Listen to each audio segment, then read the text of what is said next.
৫৫তম স্বাধীনতা ও জাতীয় দিবসে সাভারে জাতীয় স্মৃতিসৌধে শ্রদ্ধা জানান রাজনৈতিক দলের নেতাসহ সর্বস্তরের মানুষ। স্মরণ করেন মুক্তিযুদ্ধের বীর শহীদদের।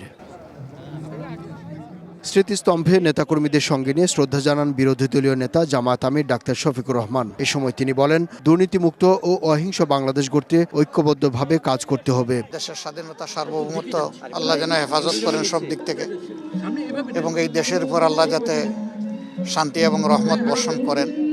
একটা অহিংস, দুর্নীতিমুক্ত, বৈষম্যহীন, মানবিক বাংলাদেশ আমরা সবাই মিলে যেন গঠন করতে পারি। এ সময় ৭১ ও ২৪-এর আকাঙ্ক্ষা বাস্তবায়নের অঙ্গীকার ব্যক্ত করেন বিরোধী দলীয় চিফ হুইপ ও এনসিপির আহ্বায়ক নাহিদ ইসলাম।